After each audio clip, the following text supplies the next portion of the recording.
Here, hold this. I just learned how to make a fist, and that's like a bomb. You carry it. I'm carrying the belly bag. Then leave him. Oh, great, we knocked them out. What is this, an episode of Gilligan's Island? Everybody gets hit once and they are instantly unconscious. It's a good one. $6 says he has amnesia when he wakes up. The Revenge Society is the 5th episode of Season 4. It first aired on November 15th, 2009, and was written by Doc Hammer. In it, Phantom Limb returns to exact his revenge on the Guild of Calamitous Intent by stealing the orb from the Venture compound and becoming the new Sovereign. Along the way, he kidnaps Billy Quizboy and sews 2 council members together.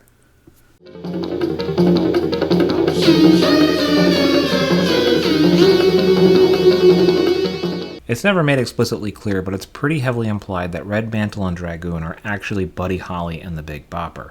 In real life, Buddy Holly and the Big Bopper died in a plane crash on February 3rd, 1959, the same time that Phantom Limb's grandfather inducted Red Mantle and Dragoon into the Guild.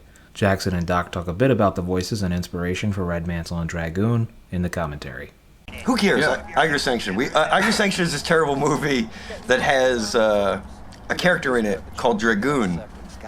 No, Dragon. Dragon, which is where I got Dragoon from. Right. Then we turned him into a Dragoon. Are we clever?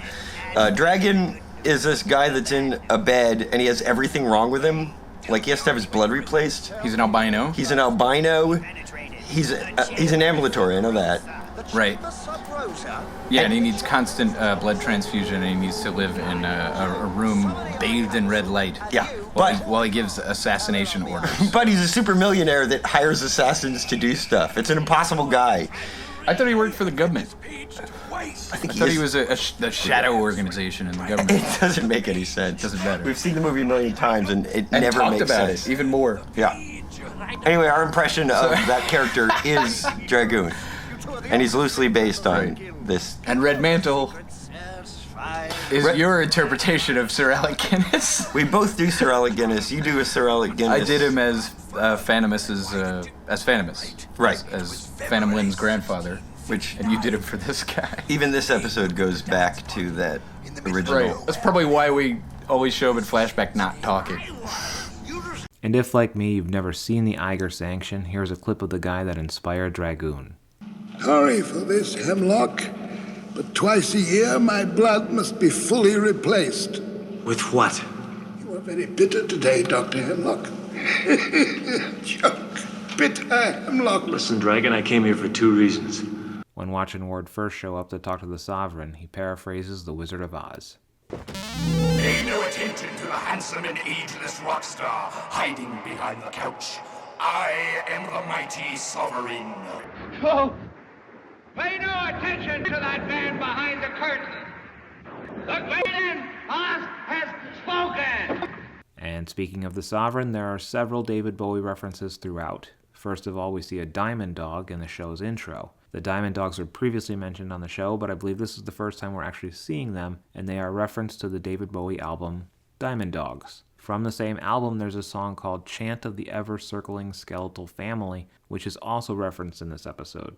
Impossible. Getting past the diamond dogs. We'd have at least heard the chant of the ever-circling skeletal family. The intruder. Later in the episode, Phantom Limb refers to the Sovereign as the Thin White Douche, a reference to a former persona, the Thin White Duke, taken on by David Bowie in the mid-70s. And this dude shows up going by the name of Eon, who is supposed to resemble Brian Eno, who collaborated with David Bowie in the past. His debut solo album was called Here Come the Warm Jets, which is stated by watching Ward when he arrives at the compound.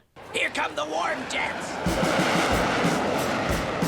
The accompanying music is pretty similar to the beginning of the Brian Eno song Dead Finks Don't Talk.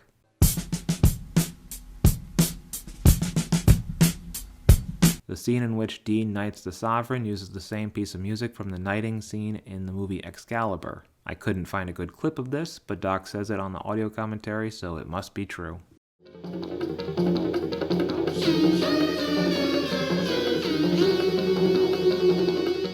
The biggest thing in this episode is the continuation and culmination of the Orb storyline. It didn't feel like I could not mention it here, but also what am I supposed to do? Recap the entire episode? Attention isn't drawn to it, but Phantom Limb's car, as shown in this scene, was previously described back in Victor Echo November. Not everybody has a trust fund like that insect ex-boyfriend of yours. If you think I'm going to go back to a diet of ramen noodles and spaghetti O's, driving around in a Honda Accord with a ghost on the hood, sorry. I have plans. When Red Mantle reads Phantom Limb's introduction, he is described as the victor of the Battle of Cremation Creek. The Battle of Cremation Creek refers to the events of the Season 2 finale, Showdown at Cremation Creek, in which he was not in any way the victor.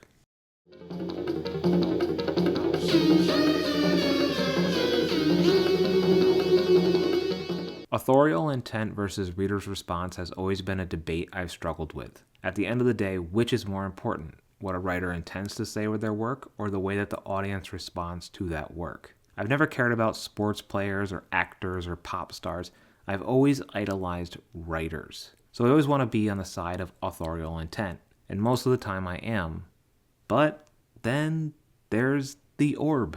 Jackson and Doc have actively talked about how they never wanted to make a show with some sort of multi-season arc surrounding a magical MacGuffin, but man, it sure felt like they were setting up something huge in that orb episode that just led to a big anticlimax in this episode. I know that anticlimax is kind of the Venture way, and most of the time I'm cool with it, but this one was a hard pill to swallow back when it first aired. That said, at the end of the day, I'm still an authorial intent kind of guy, and if the authors didn't think they could make a good story out of the orb, then I'm glad they squashed it rather than just never revisiting it.